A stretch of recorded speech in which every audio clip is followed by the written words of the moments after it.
if ever there were anything to be referred to as a necessary evil, politics in America has to be among them. It may even be at the top. Now, this is my take, so don't hate. Greetings, and let me say welcome to another episode of My Take on this Thursday, September the 23rd, 2021. And I'm talking about a nice, cool Thursday morning. Feels good. You know, I see politics in America as something that is hard to live with and something that is hard to live without. Whether you call it evil or not, it is necessary. It is absolutely necessary. And before I go any further, let me say, because sometimes we do generalize things, and sometimes we sound like, we're talking about everybody and painting everybody with the same brush. But let me say that I really appreciate the many committed and devoted politicians who sincerely are trying to do the right thing, who sincerely care about the people of America, and who make tremendous sacrifices in order to serve us. So I want to give a shout out to them because, when I talk about the problems and the issues that I have with politicians, with politics, I don't want to sound like I'm talking about everybody because I'm not. There are many people who are doing a tremendous job, doing a wonderful job. And we ought to be grateful and we ought to be supportive of those. Okay, so I want to make sure I get that out there up front. All right. So I believe that our political system is a good system. And the problem to me is not so much with the system itself. We have a good system. And I haven't come up with anything better yet, so that's what we go with. The problem, I believe, is with the people, the Democrats, the Republicans, whatever party it may be, who are operating the system, people who are manipulating the system, exploiting the system, and those who are using the system to promote their own personal agendas or their particular agendas of their respective political party. It's amazing to me. It's amazing, and also it's disappointing. How things are going in America, how things are going with politics, what is happening in America, and what is happening to America. And it seems that so many people act as though they don't see the evil, they don't hear any evil, and yet evil is all around us. Corruption is all around us. And I'm not just here to take to the soapbox today, nor am I here to merely make a political statement. My hope is that more of us will see and hear and recognize and rise up to really save America. Now, unlike the many voices from certain corners of America, I don't mean save America from the blacks. I don't mean save America from the whites. I don't mean save America from the Hispanics. And I don't mean save America from anyone else. But save America from our own selfishness, from our own greed. Save America from our own stupidity, our own ignorance, our own hypocrisy, our own hatred. And yet save America from partisan politics that continues to divide and polarize and poison America. There's no point in us discussing or debating whether there's racism or hatred in America. That's really a foregone conclusion. The question is, and the question has been, what are we going to do as Americans? What are we going to do about the racism? What are we going to do about this great divide? What are we going to do about the hatred in America? Do we really want to clean it up? Or is this our ace in the hole to sustain and maintain power and control? There's so much wrong with America that it's hard to point to just one thing. I mean, I look around and I see many problems with America. I see many problems with our political system, as good as it is. I see many problems, and sometimes people want to jump on you just simply because you point out what the problems are. I love America. I really do. I think America is great. I think it has been great for a long time. But yeah, we have issues. I mean, let's be real. So yeah, I think that we have some serious problems in America.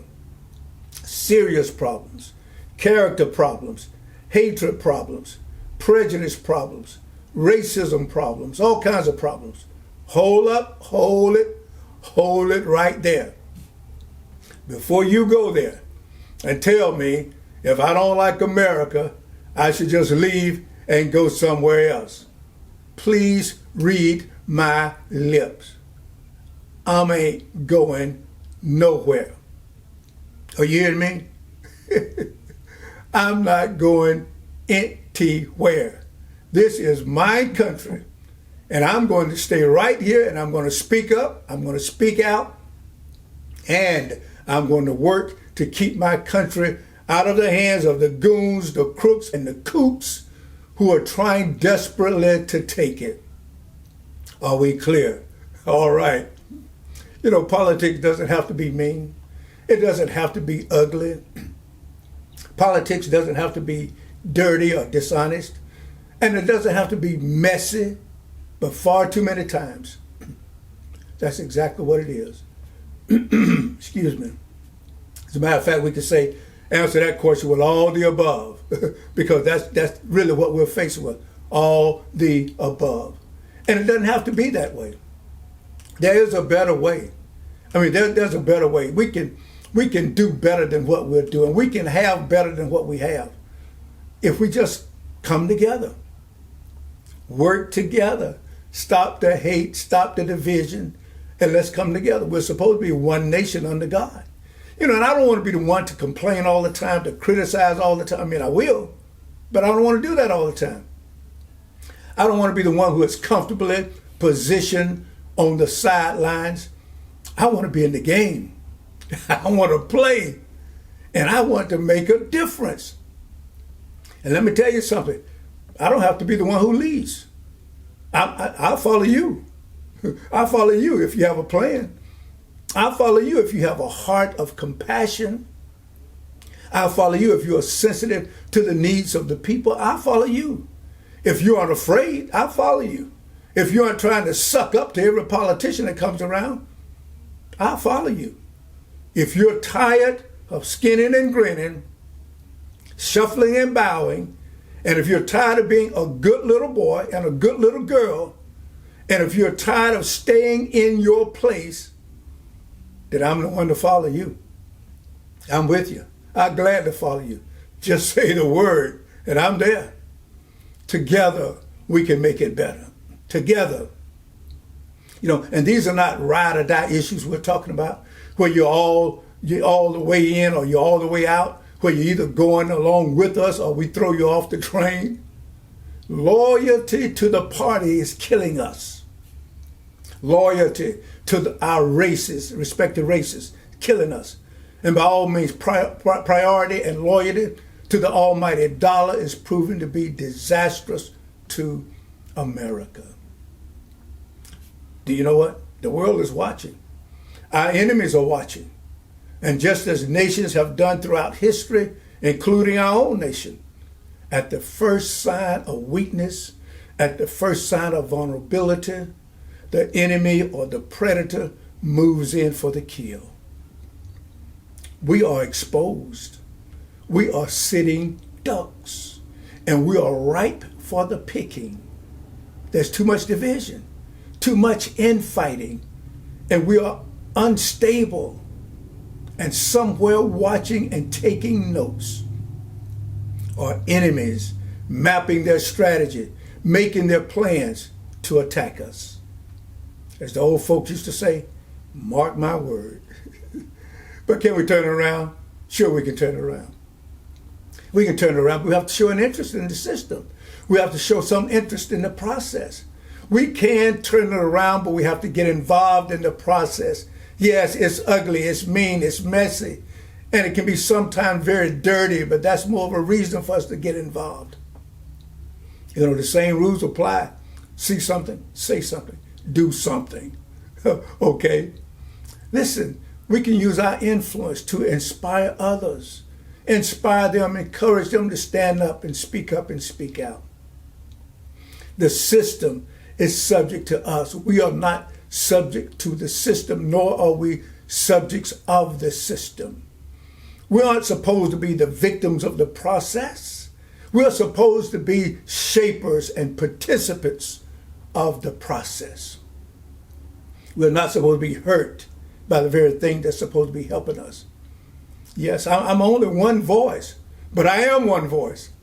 But when my voice joins with your voice and other voices join with our voices, thunder will shake the atmosphere. Hallelujah. I mean, let's keep it real. What's more important? Saving the Republican Party or saving our nation? What is the top priority? Saving the Democratic Party or saving our nation? Which comes first? Save the economy or save the people? The nonsense has to end. But it won't end if good people continue to be silent and sit by while hate, racism, evil, nonsense reigns in America. It's time to act, and we need to do it now. You know, we struggle with death and destruction of a pandemic that should have been brought under control a long time ago. But because of the lies, the lack of information, the lack of leadership, misleading information, and information that was withheld, thousands of lives later, we are still here debating whether to wear a mask or not, whether to take the vaccine or not, whether to stay in, whether to go out. The trust of the American people has been lost. And now we are paying to get it back. I mean, we're literally paying to get it back. When you are a leader of a nation, and when you are a great nation as we are, and if we are not able to convince the people of the importance, of the urgency of taking a vaccine, but instead we have stooped to paying them to take a vaccine. You know what that means? That means we've lost the trust. And now we're trying to buy it back. We're trying to buy back the trust of Americans. And this administration, as well as others, keep throwing money at problems, throwing money out there. I mean, there's more money floating around now than I can remember in a long time. There's money out there for everything you can imagine coming from the federal government. We're not going to solve problems by throwing money at it. We're not going to be able to buy votes and buy loyalty and buy people's trust. We've got to be people of character, politicians of character. We have to show signs of good leadership. We have to show signs that we care about the people. We have to show signs that we're not just after the money, not just after the power, not just after the position, but that we love the people. We care about the people. We are concerned about them and where they are. I think it's a shame. As a matter of fact, I think it's a low-down dirty shame that here we are in America and we're in a pandemic. Thousands of lives have been lost. Thousands. And you know why people don't trust us? Because of the lies. Because of the misinformation. Because of the confusing information. Because of the mixed signals that we are sending. How are we going to ever convince the doubters of the urgency, the importance of and the dangers of this pandemic? How are we going to ever be able to convince the people of that? How long are we going to have to pay them to wear a mask? Is that what we're going to get to? Pay them to take a vaccine. Pay them to stay home. Pay them to close their shop. Pay them. How are we going to ever be able to convince people the dangers of this pandemic? When we are closing down schools, but at the same time packing out football stadiums and bars and restaurants and malls. Mixed signals. Somewhere, as we used to say on the street, somewhere somebody is lying. And many Americans feel like they have been lied to. There's no doubt about that. And it didn't just begin. It didn't even just begin 4 years ago, 5 years ago. The lies have been there now more than ever. I mean, you know, it's terrible. And we've legitimized lying. I don't even want to go there right now, but I could. I mean, we've legitimized lying. And let me go on. So we look at how we're going to convince people. How are we going to win, not pay for their trust? How are we going to win back their trust? Churches are shutting down. Yeah, churches are shutting down. But businesses are going full blast. You know, those kinds of inconsistencies. Who's going to take us serious? It's clear what the priorities are. Yeah, it's clear. Business, profit, and not people. That's very clear. With many Americans still in the grips of this pandemic, suffering, struggling, in the midst of all this, we have so-called intelligent, educated, primarily Republican governors who have decided to take away unemployment benefits in an effort to force people back to work. In other words, to starve them out. Because drawing unemployment, they're getting paid close to or more than they would get paid if they would go to work. And the government comes up with this little neat trick that did not work. We'll starve them out. We're Americans. We're not your enemy. We are Americans. You putting us under some embargo, under some restrictions. You're trying to cut off our supply, our source.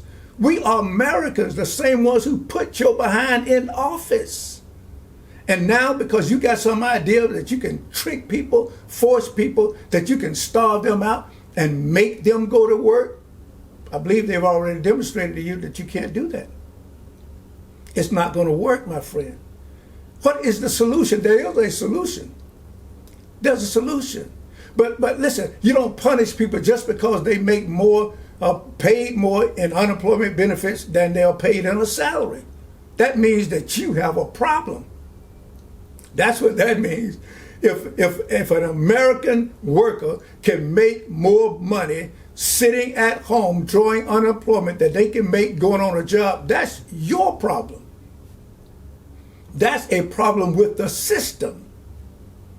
So you're asking me, right? You're asking me, what's your solution? Well, I do have a solution. So what's the solution? Well, let me say a couple of things that are not what I don't believe are the solution.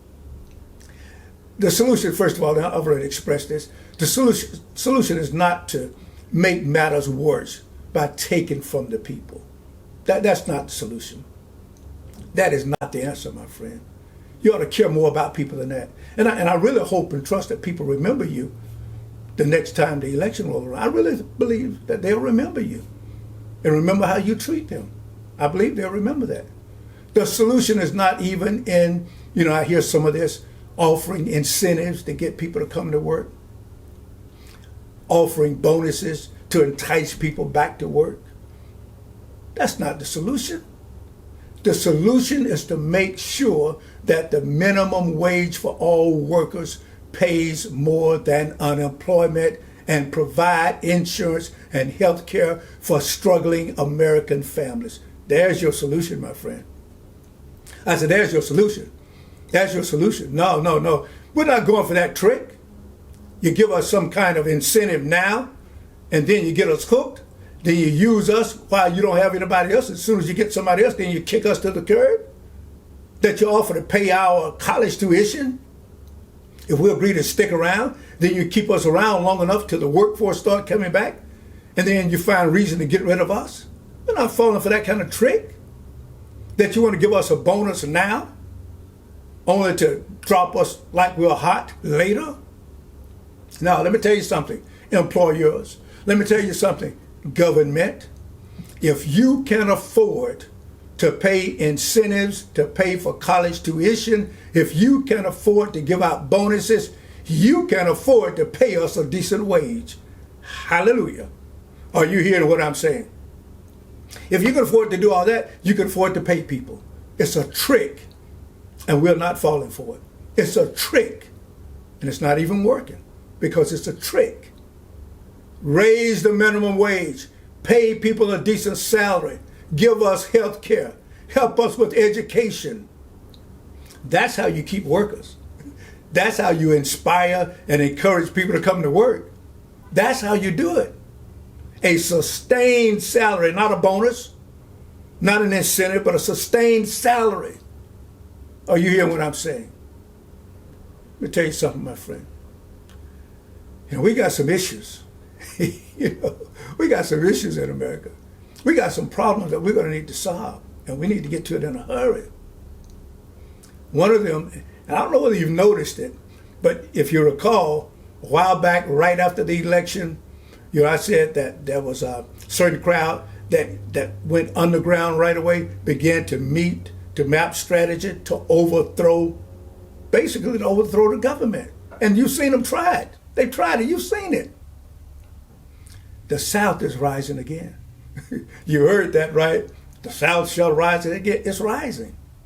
More and more Southern, mostly Republican governors and politicians, more and more of them are finding ways to break away from or to circumvent the federal government and set themselves up as an independent coalition, fighting against everything and anything that this president and this administration attempts to do. Doesn't matter what we do. Doesn't matter what this administration does. They're fighting against it. It may not be the Confederacy, but it is a confederacy. What we're seeing is a quiet secession from the United States and a subtle reforming of the Confederacy. Different name, different faces, different time, but the objective is still the same: to keep a segment of the population subjugated while keeping another part in power. Yeah, they're patriots. Yeah, they're patriots, all right, but not patriots of the United States of America. They're patriots of the divided states. That was proven on January 6th of this year. Let me tell you something, my friend. There are people who are running scared, Republicans and some whites. Again, I don't want to generalize this too much. I don't want to, try to paint everybody with the same brush, because that is not the case. But there's fear filling the atmosphere of America. And you don't hear a lot of talk about it.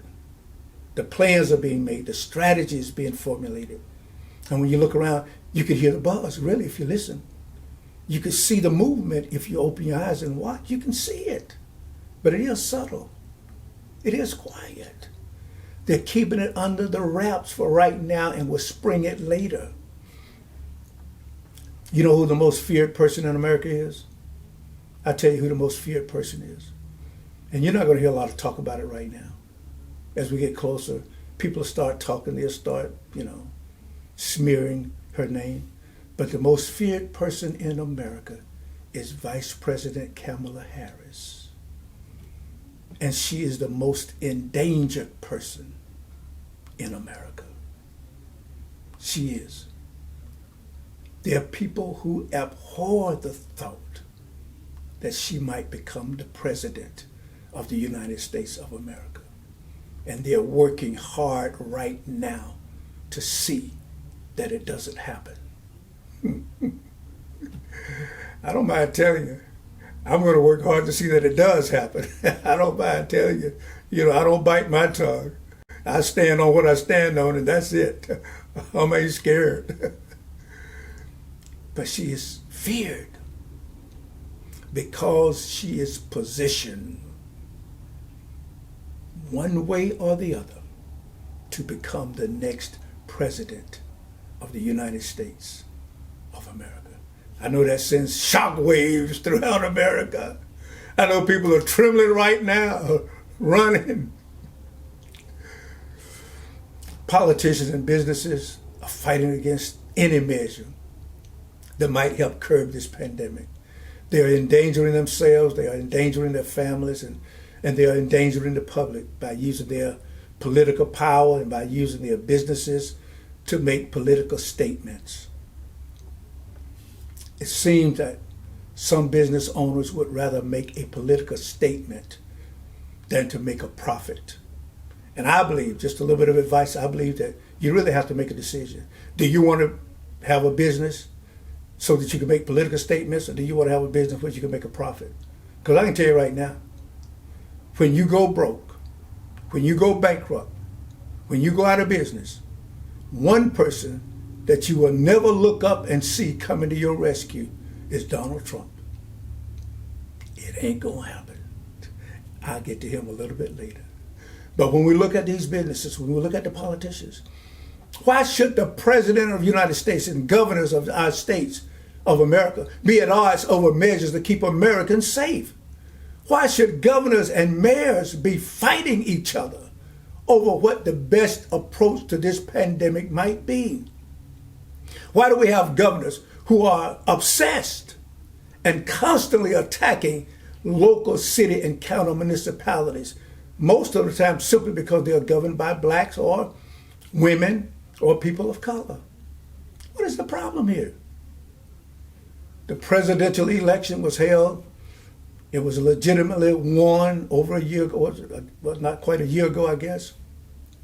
And still we are being bombarded with all the lies, all the conspiracy theories, all the false accusations and the outlandish, outrageous, and downright false accusations, lies that are designed to strike fear in the American people. False accusations. You know, you hear a lot about theft and people stealing our country, all the fear, stealing the election, stealing our rights, stealing our guns, stealing our Medicare, stealing our jobs, stealing our retirement. For a country that's so great, we're mighty scared. So I get back to Trump. You know, he certainly brought his share of poison to the table.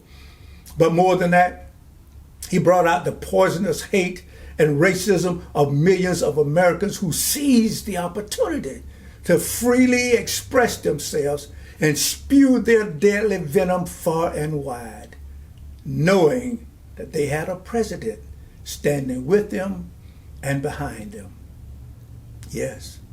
You know, and in spite of him having millions of voters and millions of supporters, I don't know of a single good thing that Trump did for America. Not one. Not a single good thing. As far as I'm concerned, Mr. Make America Great Again was the absolute worst thing to ever happen to America in modern history. Oh yeah, sure, he had and still has followers, but he built his base by promoting division and hatred, and of course by supporting big business, you know, over the people. You know, big business first, with him being one of the primary benefactors. He built his base by catering to the racists, the hate mongers, the gun crowd, the so-called religious right, who are usually wrong, and they are generally big business folk hiding behind religion. And they sucked up his syrup and asked for seconds. He built his base by appealing to the crowd that puts out the welcome mat on the northern end of the borders and builds walls or lines up police cars along the other end of the borders. Did you hear about that one? I mean, some smart guy comes up with this great idea. We're going to line up police cars all along the border to stop those colored people from coming into our country. You know, immigration is a problem. I understand that. It's been a problem. They have beat immigration to death. We've been talking about this for hundreds of years. It's terrible. It is a problem. But watch what is happening, though. There's a lot of racism involved. Yeah, a lot of racism involved. And you got, you know, I don't know who it was. I guess it was a governor of one of the states.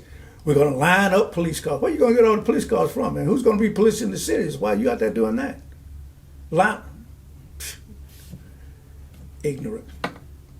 You know, and when we look at Trump, he passed himself off as some big tough guy, but it turns out the only thing big about him was his mouth. This guy, listen, has duped so many people. The con artist of the century. He is a silver spoon-fed baby who has never done anything tough. And Donald Trump couldn't care less about you, about me. He couldn't care less about anybody but himself, not even his family.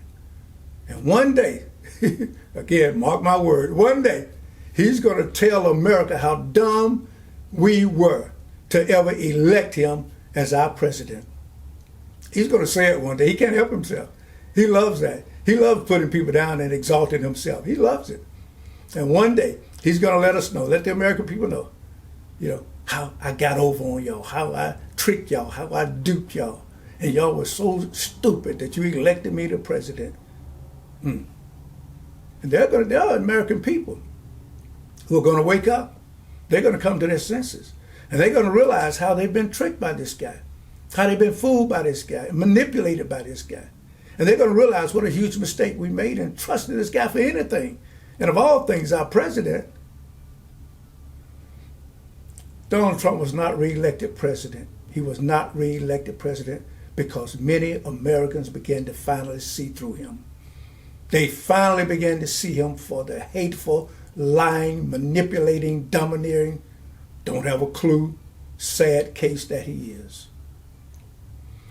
The only thing that Trump supporters can point to that he did for them is that he spoke our language. And they are correct. He spoke their language. He spoke their language of greed, their language of hate, their language of racism, their language of division. He said what they wanted to say but didn't have the guts to say it. Now that's my take. What do you have to say? Sound off. And I know you are.